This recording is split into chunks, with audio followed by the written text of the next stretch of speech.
한여름의 더위도 잊어버린 채 끝없이 이어지고 있는 이 행렬은 단지 만화가 좋아서 행사장을 찾은 사람들의 모습입니다. 1995년부터 개최되기 시작해 3회째를 맞이한 1997년의 서울국제만화 페스티벌도 이러한 대중들의 관심에 의해 성황을 이루었고, 이것은 만화영화의 산업적 기대 심리가 더욱 증폭되는 계기로 작용합니다. 그런데 성인 만화의 음란성 여부가 처음으로 사법적인 도마 위에 올랐습니다. 서울지검 형사 1부는 오늘 오후 한편에서 대한민국 최대의 만화잔치가 열리고 있던 바로 그때, 또 한편에서는 창작의 자유조차 보장받지 못한 만화가들이 사회적 통념에 의한 단죄의 희생양으로 심판을 받고 있었던 것입니다. 만화, 이것은 우리 사회에 어떤 모습으로 비춰지고 있는 것일까요?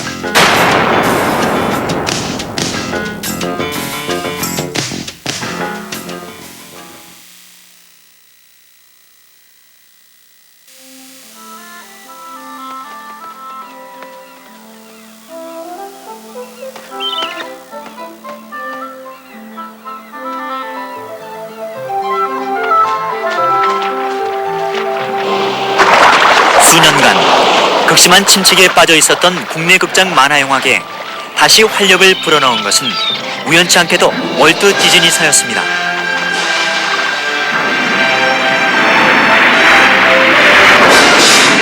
지난 1957년 피터팬으로 한국 땅에 처음으로 극장용 장편 만화영화를 선보였던 월트 디즈니는 그로부터 정확히 34년이 지난 1991년 겨울 또다시 국내 극장가의 만화영화 붐을 몰고 옵니다.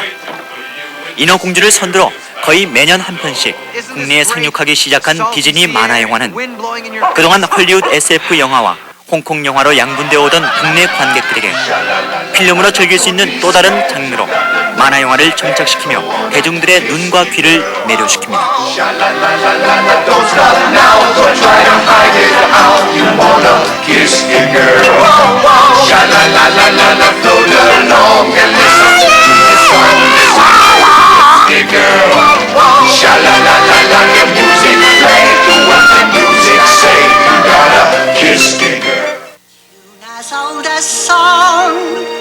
브로드웨이 뮤지컬의 맛깔스러움 위에 90년대 최첨단 테크놀로지로 단장된 디즈니 만화영화는 기존의 실사영화에서는 느껴볼 수 없었던 만화영화만의 강점을 극대화시키면서 이후 연속적으로 흥행 기록을 갱신해 가게 됩니다.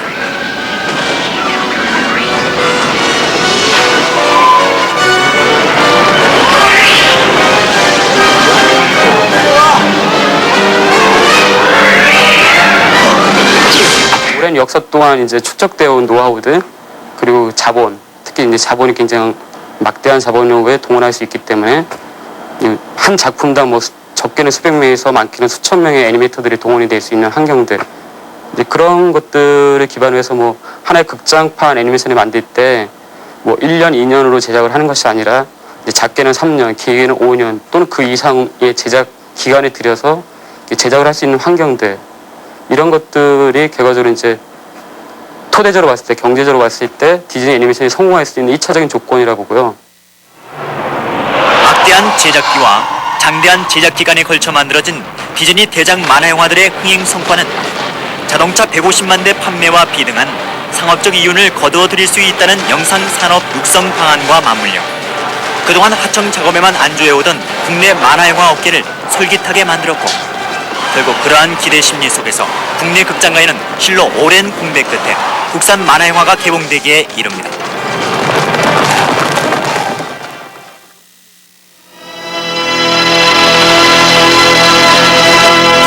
초반 이후 거의 전멸해 있었던 국내 극장 만화영화계의 긴 공백기를 깨고 가장 먼저 모습을 보인 작품은 바로 블루 시걸이었습니다.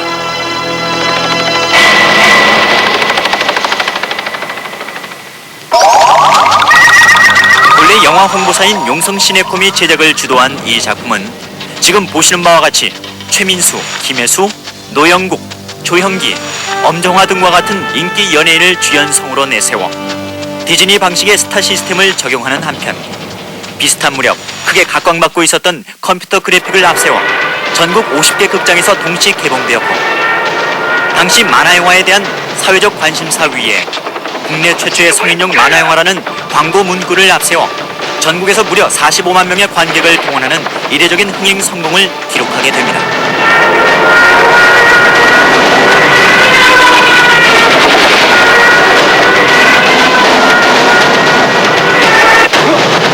이상한데? 어디 갔지?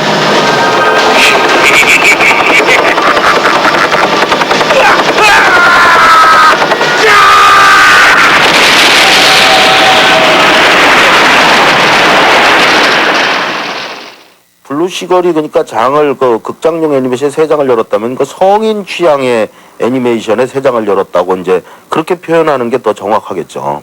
그러니까 그 전에 나왔던 애니메이션은 대개 다 그 초등학교 학생들을 그 타겟으로 해서 나온 영화들인데, 이게 성인 취향의 애니메이션, 그 쉽게 얘기해서 이제 그 티네이저들, 그 청소년층 이상의 사람들이 극장에 모일 수 있도록 분위기를 만드는 역할은 했죠.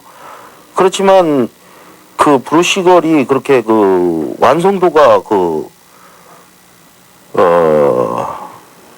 좋지가 못했어요, 솔직히. 그 저도 이제 이 애니메이션 하는 사람 입장에서 그걸 저도 극장에 가서 봤는데, 극장에 가서 보면서 그 상당히 저도 그거 좀 당황해한 부분도 있어요. 왜냐면 그 제 주변에 있는 관객들이 뭐 욕하는 사람들도 많았고, 뭐 심지어는 뭐 이게 속았다, 뭐 이런 얘기하는 사람들이 너무 많고, 그래서 저도 상당히 그 당혹스러운 때도 있었는데, 그렇기 때문에 결과적으로는 지금은 뭐 상당한 사람들이 결국 이 애니메이션에 대해서 그 뻔한 거 아니냐, 이런 어떤 확실한 편견 를 오히려 갖게 만든 그런 계기가 되지 않았느냐. 여러 가지 측면에서 작품의 질적 완성도보다는 외적인 모양새만 갖추어 서둘러 급조된 흔적을 보이고 있는 블루시걸은 짭짤했던 흥행 성적과는 별개로 관객들에게 모진 비판과 혹평을 받은 바 있습니다. 물론 모래시계의 최경식이 담당한 음악이나 참담한 작품의 완성도에도 불구하고 뛰어난 마케팅 수완으로 흥행 성적을 올린 제작사의 홍보 능력 등은 별도로 평가받을 소지가 있는 것이겠지만, 그럼에도 이 작품은 감독이 자신의 이름을 숨기고 제작에 참가했다는 사실만 보더라도 사기성 작품이라는 오명을 벗을 수 없는 것입니다.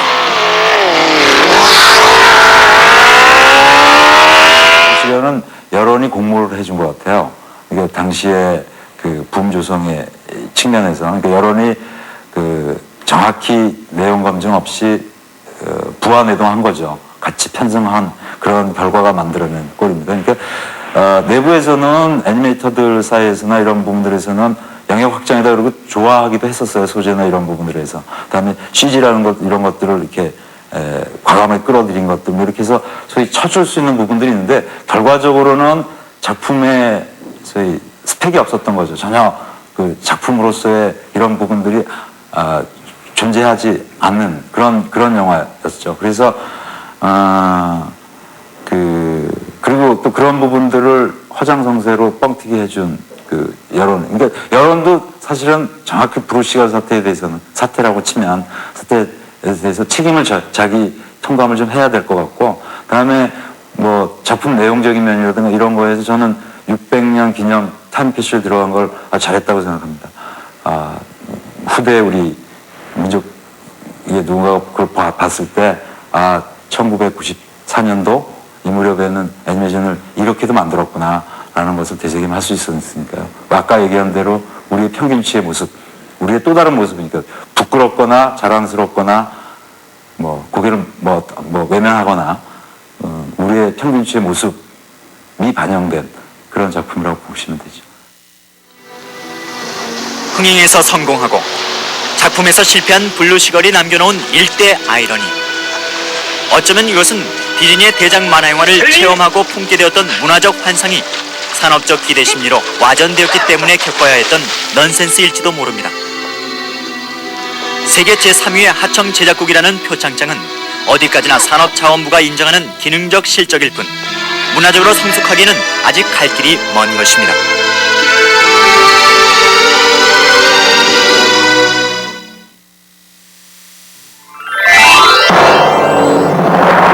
(96) 서울국제 만화 페스티벌 1996년 여름 한국종합전시관에서는 국내 만화 애호가들을 들뜨게 만든 화제의 행사 시카프 96이 개최됩니다. 이전까지 아동들만의 전유물로 혹은 퇴폐 문화의 온상 정도로 오역되어 왔던 만화가 비로소 하나의 문화로 인정을 받고 공식적인 무대 위로 부상한 것이었습니다. 때문에 그동안 만화라는 것을 숨어서 즐겨왔던 애호가들은 지금까지의 갈증을 충족시키고자 연일 행사장을 꽉 메웠고, 이러한 대중들의 기대 이상의 호응 속에서 시카프 96은 대성공을 거두게 됩니다. 시카프는 저희 쪽에서 생각을 했을 때 국내 애니메이션, 캐릭터, 카툰 이 모든 것들을 포괄하는 국내 만화 산업에 있어갖고 가장 대표적인 행사라고 생각을 했고, 시카프의 의의가 있다면 일단은 애니메이션이라는 거에 든 대중적인 저변 확대, 그게 가장 크게 기여를 했다 일단. 그리고 또 학생이라든가 창작 인력들이 어떤 나올 수 있는, 그러니까 도출될 수 있는 창구를 하나 만들어줬다. 그 정도의 의의로 생각을 하고 있어요. 만화 문화의 저변 확대라는 측면에서 크게 기여한 시카프. 무엇보다 이 땅 위에 만화라는 것을 이처럼 아끼고 사랑하는 애호가들이 셀 수 없을 만큼 많이 있다는 사실을 알게 된 것은 시카프를 통해 얻은 가장 소중한 소확일지도 모릅니다. 하지만 한 가지 아쉬운 것은 민간 기관이 아닌 관에 의해 주도된 행사라는 점에서 시카프에는 정책적 대의 명분이 내재되어 있었다는 것이고, 그것은 곧 경제적 부가가치와 연결되는 만화와 만화영화의 산업적 접근이었습니다.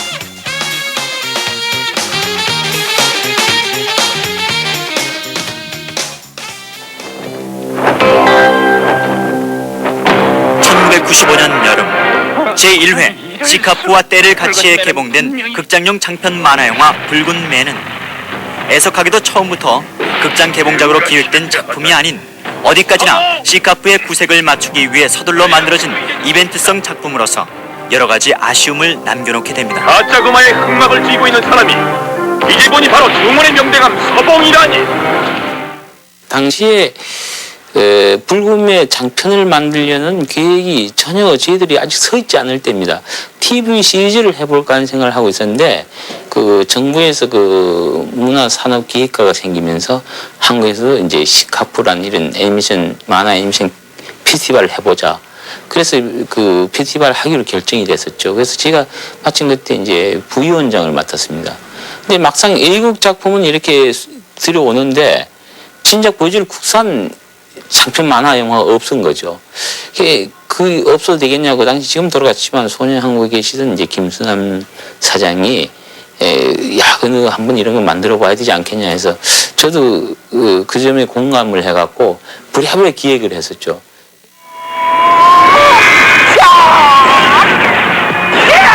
시카프라는 행사의 때를 맞추어 급조될 수밖에 없었던 작품 붉은 매.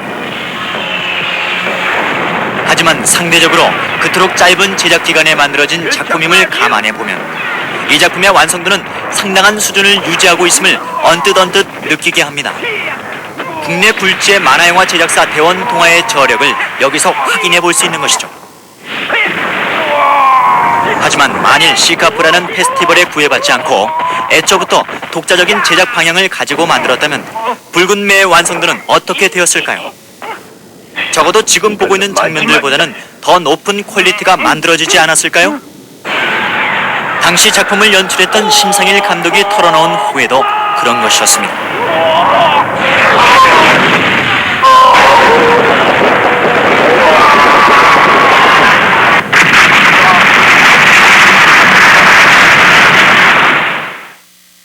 저도 90분물을 제작하는데 저희들이 20분물 제작을 보통 2달에 빠른 스케줄이 2달 정도에 작업하는데 90분물을 그렇게 했으니 그게 좀 더 시간이 많고 그럴 수 있는 여유가 많았다면 좀 좋은 걸 만들 수 있지 않았나 하는 게.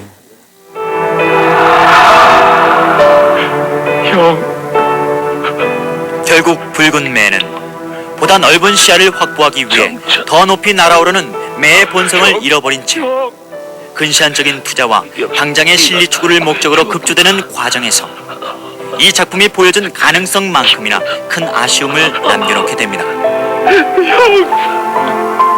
울지 마라 정전. 넌 나의 자랑, 나의 동생.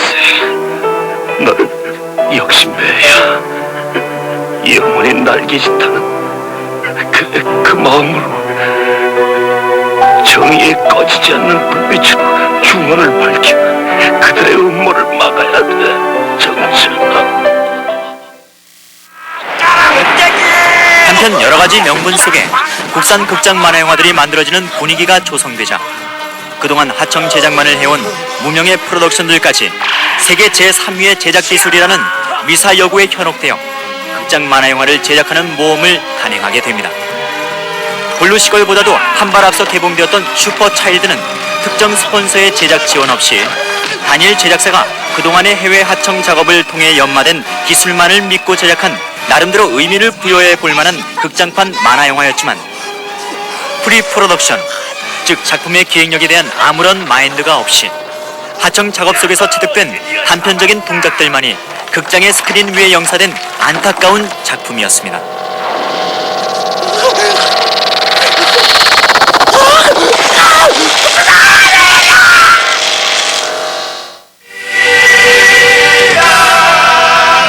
앞서 국내 하청 기술만을 토대로 만들어진 극장 만화 영화들이 이렇다 할 성과를 거두지 못함에 따라 이후의 극장 개봉 예정작들은 작품의 제작 방향을 국내 하청 프로덕션이 아닌 해외 선진 제작 프로덕션 쪽으로 돌리게 됩니다.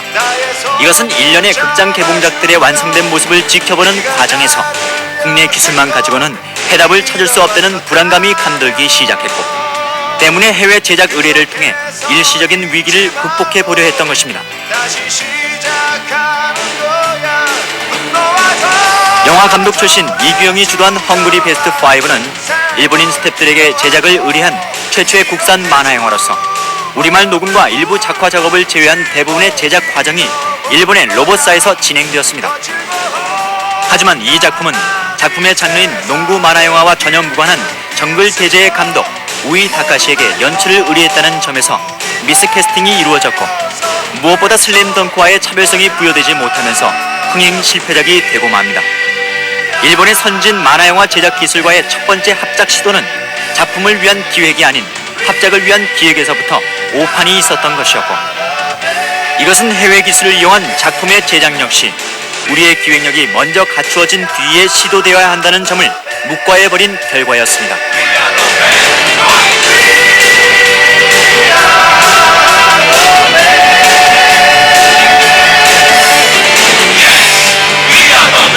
이전에 나왔던 그 극장용 국내 애니메이션들이 그 완성도 면에 있어서 실패를 했기 때문에 좀 완성도에 대한 고민, 고려 이런 차원에서 이제 이런 그 일본으로 가서 이제 제작을 할 결심을 했던 걸로 알고 있고요. 그렇게 해서 제작을 했고요.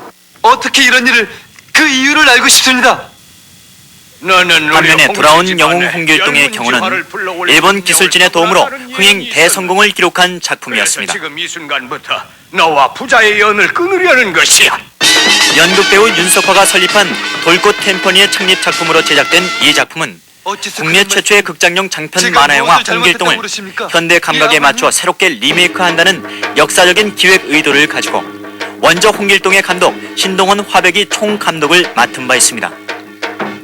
하지만 다른 작품도 아닌 우리의 고전 홍길동을 일본 기술에 의해 복원한다는 것은 분명 문제의 소지가 있는 것이고 때문에 이에 동의할 수 없었던 신동원 감독은 이 작품의 제작에 관여하지 않게 됩니다. 그것은 제가 총감독이라는 타이틀이 일단 붙어 있습니다. 붙어 있는데 실질적으로 제가 그리 관여 안 했어요. 예, 그래서 이 뭐 쉽게 말하자면 얼굴마다 비슷한 이런 이름만 빌려선 거고, 그래서 그 작품에 대해서 저한테 물었더니 제가 좀 답변하기 좀 난감하지요. 실질적으로 제가 관여 안 했으니까. 신동원 감독의 손을 떠나 드래곤볼의 감독이었던 야마우치 시게야스의 지휘하에 일본인들의 손에 의해 만들어진 이 작품은 우리 고유의 영웅 홍길동을 일본 기술로 화려하게 재가공해 흥행에는 대성공을 거두었지만 서자로서의 슬픔을 딛고 탐관오리를 척결하는 홍길동의 본래 주제는 온데간데 없어져 버리고 돌연 초사이언인으로 둔갑해버린 일본식 홍길동의 변질된 모습만을 자라나는 어린이들의 눈에 각인시켜놓게 됩니다.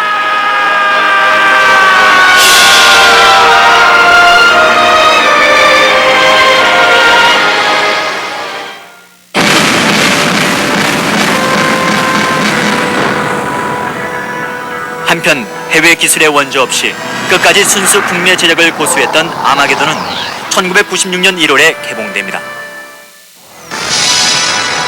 21세기 문화산업 프로젝트라는 거창한 슬로건을 내걸고 앞서의 작품들보다 가장 빠른 1994년부터 제작이 착수되어 가장 늦게 개봉된 아마게돈은 국내에서 최초로 제작위원회 방식에 의한 컨소시엄의 구성으로 대기업의 거대 자본이 만화영화계로 유입되는 첫 번째 전기를 마련하며 개봉되기 이전부터 언론의 비상한 관심을 끌었던 작품이었습니다.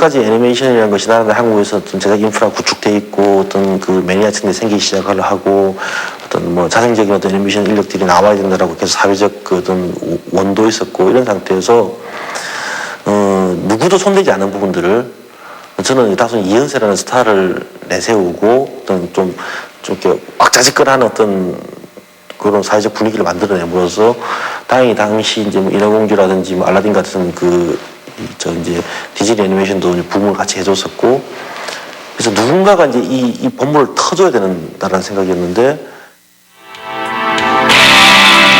월트 디즈니의 대작 만화 영화들과 겨뤄야 하는 극장가에서 앞서 관객들에게 실망을 남기고 간 국산 만화 영화들의 선입견을 안고 2년여에 걸친 제작 끝에 마침내 모습을 보인 만화 영화판 아마게돈의 실체. 그것은 분명 원작 만화에서는 느껴볼 수 없었던 만화 영화만의 생동감이 살아있는 또 다른 창작물이었고 적어도 기술적인 측면에서 보여준 국내 만화 영화 제작 수준의 비약적인 발전상은 아마게돈이 남겨놓은 몇 가지 가능성 중에 하나일 것입니다.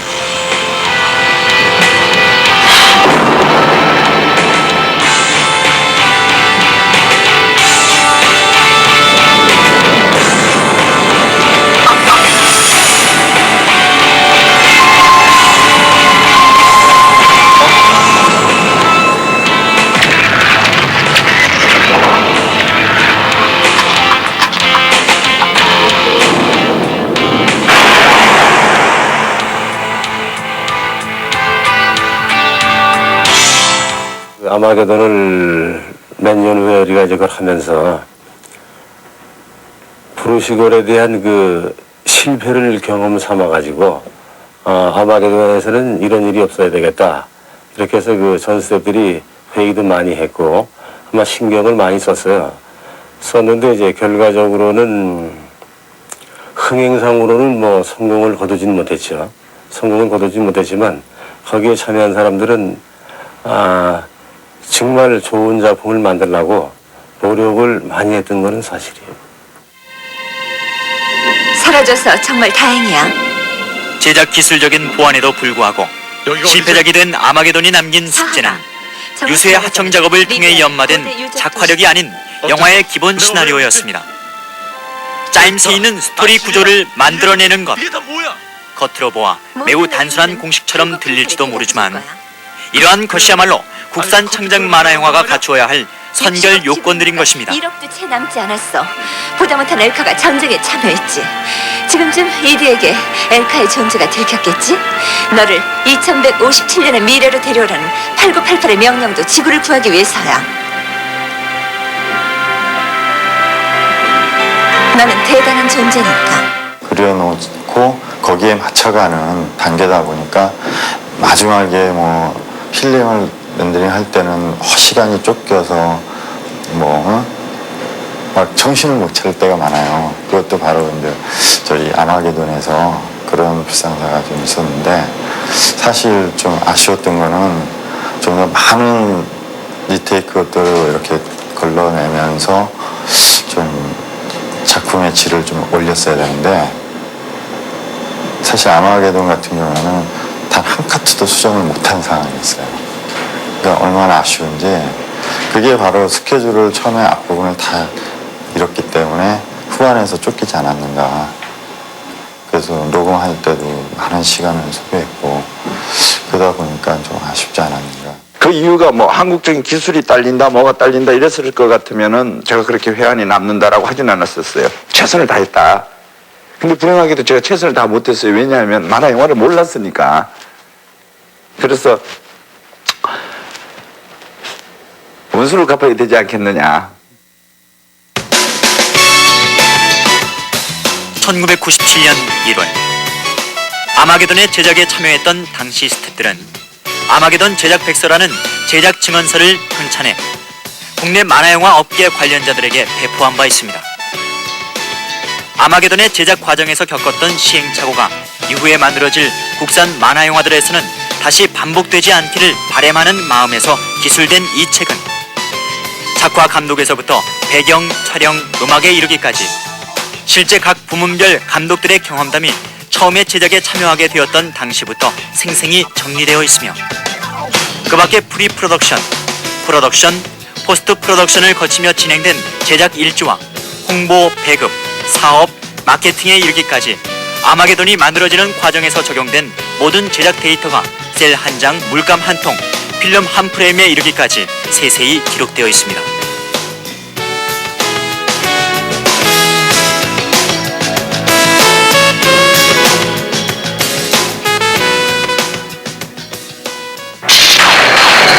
물론 아마게돈이 남겨놓은 결론 역시 만족스러운 성과보다는 실망스러운 후회가 더 많았습니다.